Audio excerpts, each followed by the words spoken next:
নমস্কার দর্শক বন্ধুরা, জ্যোতি ব্লগসে আপনাদের স্বাগত। আশা করি আপনারা সকলেই ভালো আছেন। আজকে আমরা নবদ্বীপ যাচ্ছি, সেখানে গিয়ে একটু ঘুরবো, কিছু কেনাকাটি করব, আর আমাদের গোবিন্দ বাড়িতে আমরা প্রসাদ নেব। দেখে থাকুন আজকের ভিডিওটা, আশা করি আপনাদের কাছে ভালোই লাগবে। আশ্রমে যে মাতাজি আছেন, ওনার দুই ভাইয়ের বউ এবং ভাইয়ের ছেলে এসেছে, ওনাদেরকেও আমি সঙ্গে করে নিয়ে যাচ্ছি। আর ওরা এসেছে ত্রিপুরা থেকে। এটা এটা তো এমনি একটা মুড়ি গঙ্গা। এটা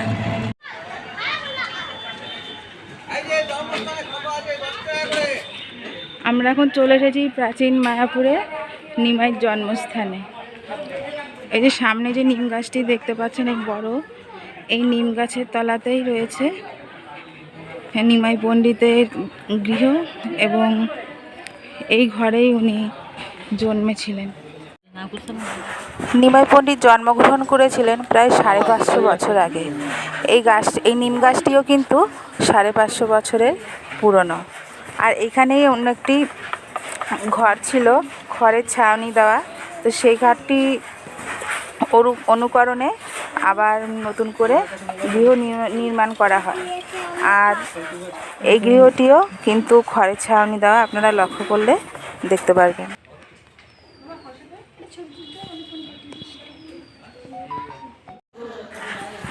একদিকে রয়েছে রাধাকৃষ্ণ ঠাকুর, তার পাশে রয়েছে গৌরনিতাই, এবং তার পাশে রয়েছে সচিমাতা এবং জগন্নাথ মিশ্র।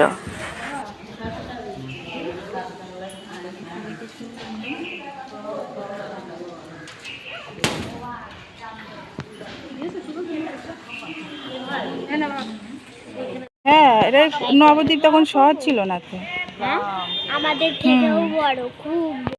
আমরা নিমাইয়ের জন্মস্থান থেকে বেরিয়ে চলে এসেছি। এবার আমরা যাব 60 ফুট মহাপ্রভু দেখতে।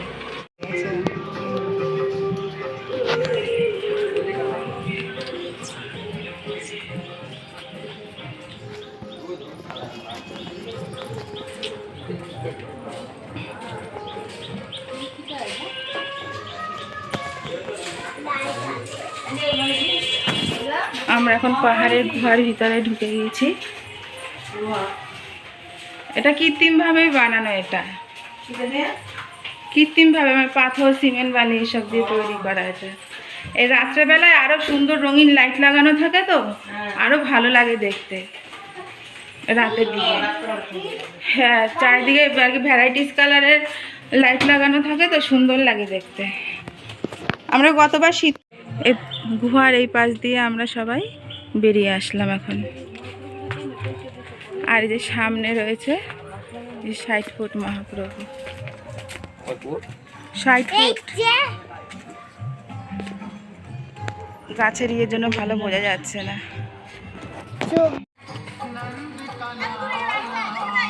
সরে যা কৌশিকী, সরে যা।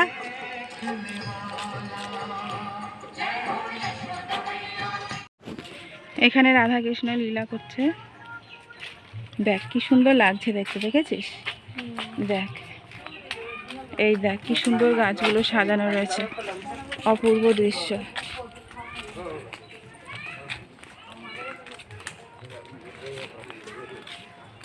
দেখলে যেন প্রাণ জুড়িয়ে যায়।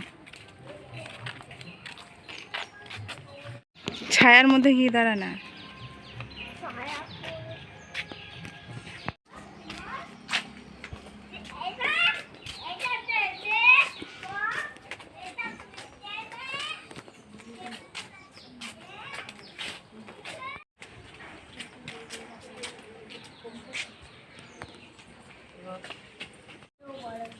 ঠিক আছে, চলে।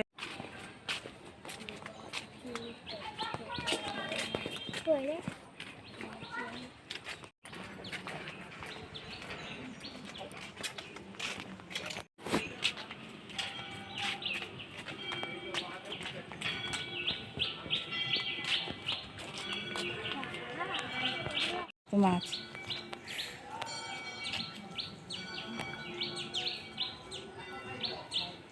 অনেক কালারিং মাছ।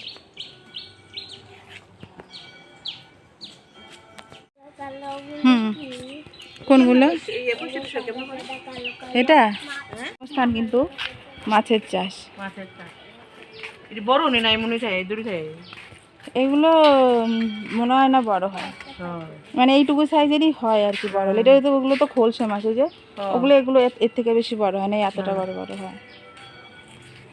এটা খুলে ভেতরে ঢোকা যায়।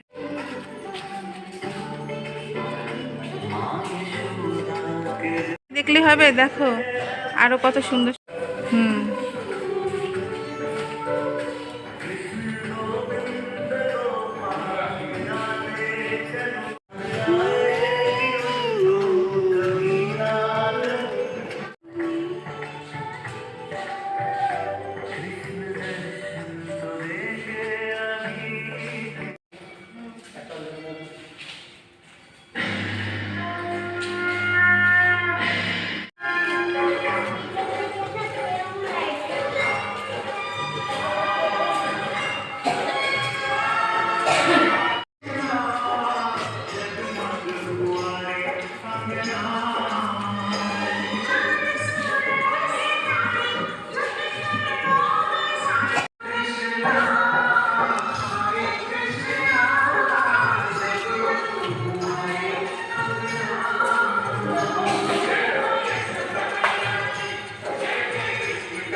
আমার এগুলো ছবি তুললো না। হ্যাঁ ছবি তুলছি তো ওগুলো। হুম হুম, যে কালিয়ানাগ দমনের ছবি তুললাম তো। এই যে শিব ঠাকুর বসে রয়েছে উপরে।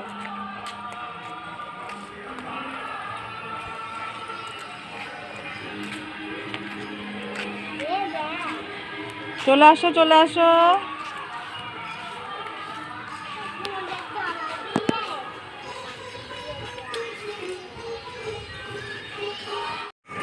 আমরা এখন 60 ফুট মহাপ্রভুর মন্দির থেকে বেরিয়ে গেছি, এবার আমরা নবদ্বীপের দিকে যাব। এটা হচ্ছে কৈলাস পর্বত। এখানে উপরে ভোলা মহেশ্বর বসে রয়েছেন ধ্যানমগ্ন অবস্থায়, এবং নিচে রয়েছে গঙ্গা নদী, মা গঙ্গা রয়েছে নিচে, আবার এইদিকে রয়েছে কালিয়ানাগ। এটা হচ্ছে কৈলাস পর্বত। এখানে রাধা গোবিন্দ মদনমোহন মন্দিরে চলে এসেছি। এখানে এসে একটু আমাদের অপেক্ষা করতে হয়েছে, কারণ মন্দির খোলার সময়ের আগেই আমরা চলে এসেছিলাম। আপনারা যে দেখতে পাচ্ছেন যে এই যে মন্দির যে সিংহাসন, মন্দিরের ভিতরে যে সিংহাসন, এটি কিন্তু রূপার তৈরি, সম্পূর্ণ সিংহাসনটা রূপোর তৈরি, আর ভেতরে রয়েছে মদনমোহন। আমরা এখন চলে এসেছি সোনারগৌর মন্দিরে।